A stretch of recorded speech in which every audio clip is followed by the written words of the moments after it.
Hello everyone, आज हम हिंदी के क्वेश्चंस करने जा रहे हैं जो कि यूपी बीएड एंट्रेंस के लिए बहुत इंपॉर्टेंट है। हमारा पहला क्वेश्चन है, इनमें से पृथ्वी कौन सा शब्द है? तत्सम, तद्भव, विदेशस या इनमें से कोई नहीं। तो हमारा पृथ्वी शब्द क्या है? तत्सम शब्द है और इसका तद्भव शब्द हो जाएगा पृथ्वी। पृथ्वी जो है वो इसका तद्भव शब्द हो जाएगा। संप्रदान कारक का परसग है का, को, से, के लिए। तो कर्ता ने कर्म को करण से संप्रदान के लिए, तो संप्रदान के लिए इसका करेक्ट आंसर हो जाएगा। 53 की बात करते हैं। मैं चित्र बना रहा हूँ, वाक्य में काल है, मतलब क्रिया हो रही है, अभी पूरी नहीं हुई, तो हमारा ये वर्तमान काल में आएगा। आलू किस भाषा का शब्द है? पुर्तगाली, चीनी, अरबी, अंग्रेजी। तो चीनी है नहीं, अंग्रेजी भी नहीं है, अरबी भी नहीं है, तो ये हमारा आलू क्या है? पुर्तगाली शब्द है। शाह वर्ण का उच्चारण स्थान है दांत, मूर्धा, तालु, कंठ।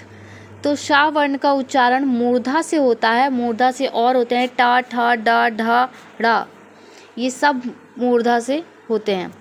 मूर्धा का अर्थात जीव को मोड़कर स्पर्श करना। निम्नलिखित में से कौन सा गूलर का फूल होने का मुहावरे का सही अर्थ है? अति प्रसन्न होना, फूल की तरह खिलना, दुर्लभ वस्तु, सुगंधित होना। तो ये सब नहीं, गूलर का फूल होना अर्थात बहुत ही विशेष, दुर्लभ होना, दुर्लभ वस्तु है।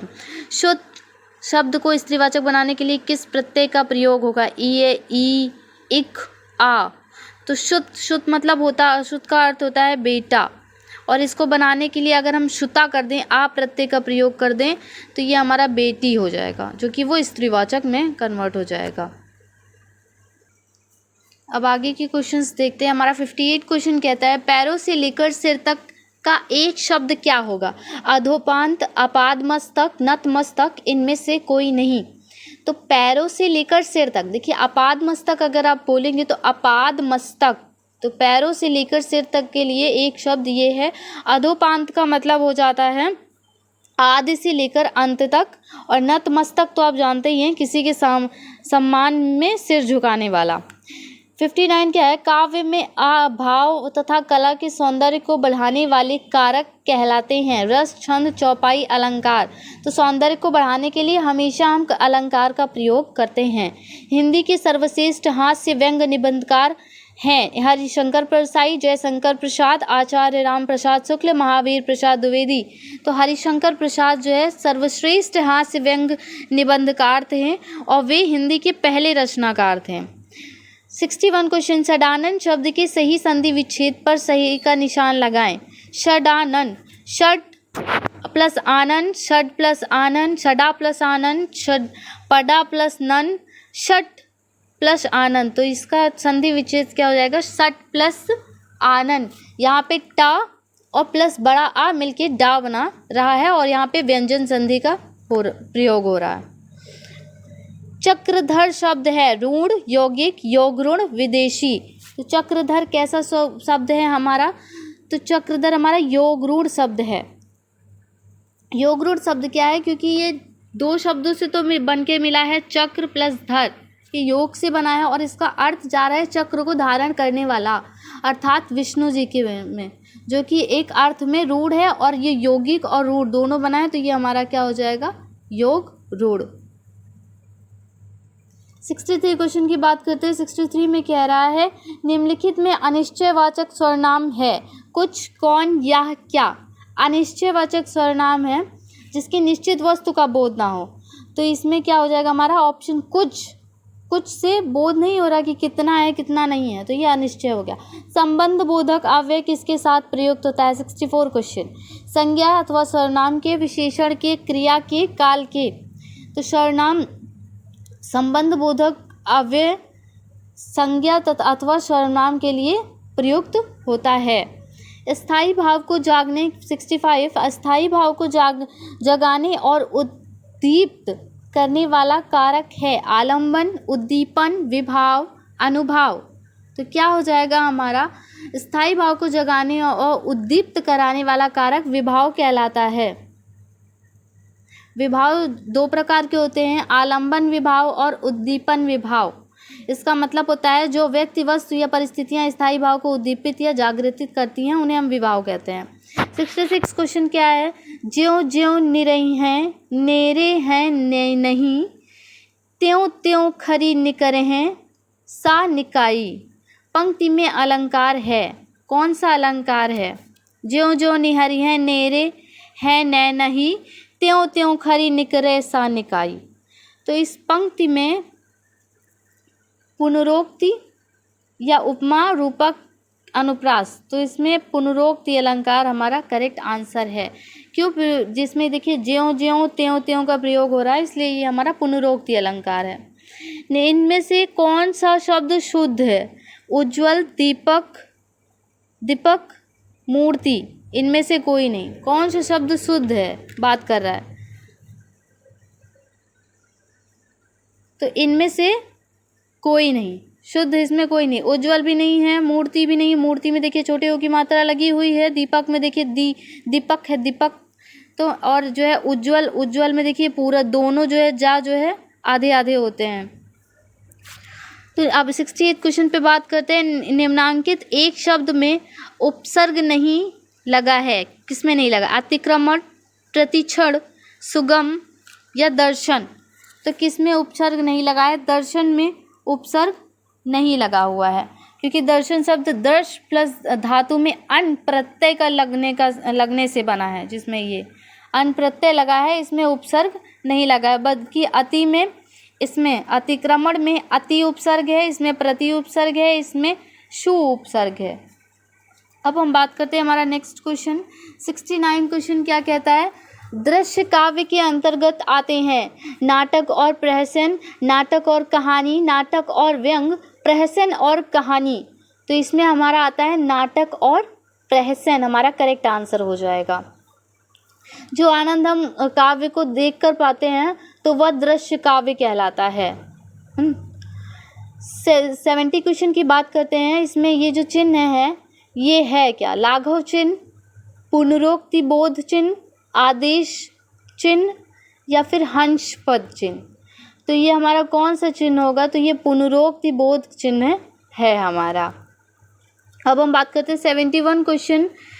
पुनरोक्ति चिन्ह आप जानते हैं ना, जैसे हम कोई चीज़ लिखते हैं तो हम कहते हैं ये 200 बार बार है, मान लीजिए, तो हम 200 200 200 नीचे तक है तो हम पुनरोक्ति अलंकार ये वाला चिन्ह लगा देते हैं। 71 प्रकृति के सुकुमार कवि कहे जाते हैं। सूर्यकांत त्रिपाठी निराला, सुमित्रानंद पंत, जयशंकर प्रसाद, कबीर कौन कहे जाते हैं? तो कवि सुमित्रानंदन जो पंत है, कहाँ है? बी ऑप्शन, ये जो है प्रकृति के सुकुमार कवि कहे जाते हैं। 72 क्वेश्चन। स्वाभिमान स्वाधीनता का प्रतीक है। चूहा, स्वान, कबूतर, सिंह। तो सिंह को क्या कहते हैं? स्वाभिमान स्वाधीनता का प्रतीक माना जाता है। 73 क्वेश्चन। अली शब्द के दो अर्थ हैं। भौरा, सखी, घाट, घर, जल, पानी, पिता, भाई। तो अली शब्द का दो, एक तो भौरा होता है, आप लोगों ने सुना, तो भौरा कहाँ पे है? तो भौरा और सखी अली के दो अर्थ हो गए हैं। 74 क्वेश्चन की बात करते हैं। वह बहुत बोलती है, वाक्य में क्रिया विशेषण है। वह बहुत बोलती है, कौन सा हो जाएगा? तो क्रिया विशेषण जो उसकी विशेषता बता रहा हो, तो वो बहुत बोलती है, तो उसकी विशेषता बता रहा है। और क्या करती है? वो बोलती है। क्या बोलती है? बहुत बोलती है।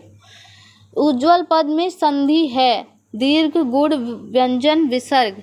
तो उज्ज्वल शब्द में क्या है? उत प्लस ज्वल से बना है, उत हलन और प्लस ज्वल से बना है। तो इसमें कौन सा है हमारा? इसमें व्यंजन संधि का प्रयोग हुआ है, और व्यंजन संधि का प्रयोग हुआ है। सी ऑप्शन हमारा सही हो जाएगा। 76 क्वेश्चन। छायावादी युग के परिवर्तक हैं। जयशंकर प्रसाद, श्रीधर पाठक, सुमित्रानंद पंत, रामचंद्र शुक्ल। तो कौन है हमारे छायावादी युग के परिवर्तक? तो जयशंकर प्रसाद हमारे फर्स्ट ऑप्शन हमारा करेक्ट हो जाएगा।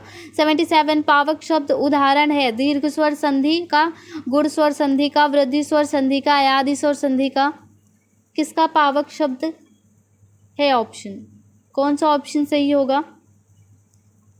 तो अयादि स्वर संधि का हमारा पावक सही होगा। क्यों? क्योंकि इसमें देखिए पावक का अगर वो करेंगे संधि विच्छेद, तो प प्लस अक से जो है ये बना हुआ है, तो जिसमें औ जो है आय में बदल रहा है, औ जो है उसमें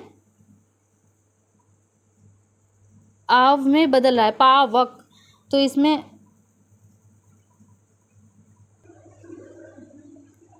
तो 77 क्या है, इसमें अयादि स्वर संधि है, इसमें औ प्लस अक बन के ये जो है हमारा पावक आओ का आओ बना रहा है, आओ। तो यहाँ पे हमारा अयादि स्वर संधि है। सामान्यतः काव्य में कुल कितने भेद बताए गए हैं? तो सामान्यतः काव्य में कुल 2 प्रकार के भेद बताए गए हैं, 2 प्रकार के भेद बताए गए हैं, दृश्य काव्य और श्रव्य काव्य। 79 क्वेश्चन, प्रसारण का विलोम शब्द है प्रतिपादन, आरक्षण, आकुंचन, सदर्शन। तो प्रसारण का अर्थ होता है फैलाना और आकुंचन का अर्थ होता है सिकुड़ना। तो इसका जो है हमारा विलोम शब्द हो जाएगा आकुंचन। 80 क्वेश्चन की बात करते हैं, लोक संस्कृति का जन्म हुआ शहरों में, गांवों में, कस्बों में, विद्यालयों में। तो लोक संस्कृति का जन्म गांवों में हुआ। कृपाण शब्द है आगत, देशज, तद्भव, तत्सम। कृपाण शब्द तत्सम है, तत्सम, क्योंकि ये संस्कृत का जैसे कि जैसे। इसका तद्भव रूप क्या हो जाएगा, इसका तद्भव रूप कटार है। तो अब हमारा 82 क्वेश्चन की बात करते हैं, बुद्धि भ्रमित होना किस मुहावरे का सही अर्थ है? चक्कर में पड़ना, अकल पर पत्थर पड़ना, धोखा खाना, उल्लू बनाना। बुद्धि भ्रमित होना है ना। तो बुद्धि भ्रमित क्या होता है, चक्कर में पड़ना। अरे किसके चक्कर में पड़ गया, बुद्धि भ्रष्ट कर ली अपनी, है ना। तो चक्कर में पड़ना, इसका जो है सही अर्थ होगा बुद्धि भ्रमित होना। सिर से बोझ उतारना मुहावरे का अर्थ है भार टालना, बक्सा रखना, जमीन पर कुछ पटकना, बात पक्की होना। तो भार टालना जो है इसका सही अर्थ हो जाएगा। निम्नांकित में रूढ़ शब्द कौन सा है? वचनालय, समतल, विद्यालय, पशु। तो कौन सा हमारा युग, निम्नलिखित में रूढ़ शब्द कौन सा है? वचनालय, समतल, विद्यालय या पशु। रूढ़ शब्द क्या होता है, जिसका खंड करने पर कोई अर्थ ना निकले। तो इसमें तो वचनालय है, वचन प्लस आलय, समतल, विद्या प्लस लय, या पर इसमें देखिए पशु, डी वाला पशु को अगर हम तोड़ेंगे तो कोई इसका अर्थ नहीं निकल रहा है, पा और शु कोई अर्थ नहीं है। तो ये हमारा रूढ़ शब्द हो जाएगा। 85 क्वेश्चन की बात करते हैं, महोत्सव में संधि है गुण संधि, विसर्ग संधि, अयादि संधि, व्यंजन संधि। तो कौन सी संधि है? महोत्सव, महा प्लस उत्सव इसका खंड होगा। इसका क्या हो जाएगा? महा प्लस उत्सव। और इसमें क्या हो रहा है, बड़ा आ, कहाँ लिखें, बड़ा आ प्लस ऊ बनकर तो ये ओ बना रहा है, तब जाके ये क्या हो गया हमारा महोत्सव। तो अब यहाँ पे कौन सी संधि का प्रयोग हो रहा है? तो यहाँ पे गुण संधि का प्रयोग हो रहा है, गुण संधि है यहाँ पे। अंबर का विलोम है अवनी, आकाश, विभिन्न, अभिन्न, प्रक्षिप्त। तो क्या हो जाएगा अंबर शब्द का विलोम? अवनी। अवनी हमारा जो है वो अंबर शब्द का विलोम है, क्योंकि अंबर का अर्थ है आकाश और अवनी का अर्थ है धरती। मुझे कैसा शब्द है? मध्यम पुरुष, अन्य पुरुष, उत्तम पुरुष, प्रथम पुरुष। कौन सा है? मुझे कैसा शब्द है? ये उत्तम पुरुष है ना। मुझे, मैं, हम, ये सब क्या होते हैं? उत्तम पुरुष सर्वनाम में होते हैं। 88 क्वेश्चन की बात करते हैं, बहुमुखी में समास है अव्ययभाव समास, द्वंद्व समास, तत्पुरुष समास, कर्मधारय समास। कौन सा समास है इसमें? तो हमारा इसमें अव्ययभाव समास है, बहिर्मुखी। इसका समास विग्रह अगर होगा तो बाहरी मुख वाला, या आप समझ सकते हैं सबसे घुलने मिलने वाला। तो इसमें जो पूर्व पद बही लगा हुआ है, बही है ना, तो ये अव्यय और तथा प्रधान होने के कारण यहाँ पे अव्ययभाव समास है। 89 सूरदास की साहित्यिक भाषा है ब्रज भाषा, अवधी, भोजपुरी, मैथिली। कौन सी सूरदास की साहित्यिक भाषा है? तो इनकी जो है ब्रज भाषा, ज़्यादा से ज़्यादा इन्होंने क्या ब्रज भाषा में लिखा हुआ है। इनकी जो रचनाएं हैं सूर, सरावली, साहित्य लहरी, ये सब किस में है? ब्रज भाषा में है। 90 क्वेश्चन की बात करते हैं। महाकाव्य में वर्णन होता है मानव जीवन के वृहद और व्यापक चित्रण का, मानव जीवन के सूक्ष्म पक्ष का चित्रण, मानव जीवन के एकांकी पक्ष का चित्रण, मनवेतर जीवन के वृहद पक्ष का चित्रण। तो इसमें किसका होता है महाकाव्य में? ऑप्शन ए हमारा सही करेक्ट आंसर हो जाएगा। मानव जीवन के वृहद और व्यापक चित्रण का महाकाव्य में वर्णन होता है। काली मिर्च में कौन सा समास है? कर्मधारय, तत्पुरुष, द्वंद्व, बहुब्रीहि। तो कौन सा समास है? तो इसमें हमारा कर्मधारय समास है, क्योंकि इसमें पूर्व पद व उत्तर पद में उपमान, उपमेय अथवा विशेषण विशेष का संबंध स्थापित हो रहा है ना। देखने में देखिए लिखता है क्या, काली मिर्च का अगर समास विग्रह करेंगे तो काली है जो मिर्च, तो यहाँ पूर्व पद काली विशेष तथा उत्तर पद मिर्च विशेषण, इनमें क्या हो रहा है, इसलिए इसमें यहाँ पे क्या है? कर्मधारय समास है। 92 क्वेश्चन क्या है? उर्वशी किसकी काव्य कृति है? अज्ञेय, सुमित्रानंद पंत, रामधारी सिंह दिनकर, कुंवर नारायण। तो उर्वशी रामधारी सिंह दिनकर की कृति है। 93 क्वेश्चन की बात करते हैं। सन्यासी का पर्यायवाची है? ढोंगी, बाबा, वृद्धा, दंडी। सन्यासी का शब्द का पर्यायवाची क्या है? दंडी। और इसका अन्य पर्यायवाची हो जाएगा वैरागी, विरत, परिवारजक। 94 क्वेश्चन। अद्भुत रस का स्थायी भाव है? जुगुप्सा, विस्मय, भय, उत्साह। अद्भुत रस का, तो अद्भुत रस का हमारा क्या ऑप्शन सही हो जाएगा? बी, विस्मय। विस्मय क्या हो जाएगा हमारा? इसका करेक्ट आंसर हो जाएगा। 95 क्वेश्चन की बात करते हैं। निम्नलिखित में से कौन सा कवि भक्ति काल का नहीं है? ईश्वरदास, नाभादास, मतीराम, रहीम। कौन नहीं है? तो मतीराम जो है वो भक्ति काल के नहीं है। अब हम बात करते हैं, ये रीतिकाल के कवि, मतीराम जो है वो रीतिकाल के कवि हैं। निम्नलिखित 96 क्वेश्चन। निम्नलिखित में से अशुद्ध वाक्य का चयन कीजिए। अब मैं आज विद्यालय नहीं जाऊंगा, बच्चों को काटकर फल खिला दो। वाह सुंदर दृश्य है। वाह अत्यंत बुद्धिमान तथा बलशाली है। तो 96 क्वेश्चन का करेक्ट आंसर हमारा बी, अशुद्ध वाक्य चयन करना। तो बच्चों को काटकर फल खिला दो, ऐसा नहीं है क्या? इसका करेक्ट हो जाएगा बच्चों को फल काट कर खिला दो। तो ये हमारा क्या हो जाएगा? अशुद्ध, बच्चों को काट कर फल खिला दो। अरे 97 कारवा किस विधा की रचना है? नाटक, कहानी, उपन्यास या एकांकी। तो 97 का हमारा करेक्ट आंसर हो जाएगा डी, एकांकी विधा की रचना है कारवा। और 98 क्वेश्चन क्या कहता है? निम्नलिखित में से संयुक्त वाक्य का चयन कीजिए। उत्तर देने का यह ढंग ठीक नहीं है। उसे गर्व है कि वह उच्च कुल में पैदा हुआ। दवा लो और बुखार कम हो जाएगा। यह बात सभी को स्वीकार्य है। तो इसका हमारा करेक्ट आंसर कौन सा हो जाएगा? सी, दवा लो और बुखार कम हो जाएगा। यहाँ पे देखिए दवा लो और बुखार कम हो जाएगा, तो इसमें दोनों का तो संयोजक, एक तो अव्यय जुड़ रहा है ना, और इसलिए यहाँ पे संयुक्त वाक्य है। 99 कंजूसी से धन व्यय करने वाला? मृषण, मितव्ययी, अल्पव्ययी, कृपण। तो कंजूसी से व्यय करने वाले को क्या कहते हैं? मितव्ययी कहते हैं। विशेषणों से 100 क्वेश्चन हमारा लास्ट क्वेश्चन। विशेषणों की विशेषता बताने वाले शब्द कहलाते हैं? विशेष, क्रिया विशेषण, प्रवेशक, सर्वनामिक विशेषण। तो कौन सा हमारा ऑप्शन हो जाएगा? सर्वनामिक विशेषण थोड़ा कट गया है, तो यहाँ पे कौन सा ऑप्शन हमारा सही होगा? हमारा सी, प्राविशेषण हमारा करेक्ट आंसर हो जाएगा। प्राविशेषण क्या है इसमें? तो विशेषणों की विशेषता बताने वाले को प्राविशेषण कहते हैं। जैसे यहाँ पे क्या है? रोहित बहुत तेज दौड़ता है, अगर हम कह दें तो यहाँ रोहित विशेष है और बहुत प्रविशेषण है जो तेज की विशेषण और तथा दौड़ता क्रिया के बारे में बता रहा है। Thank you.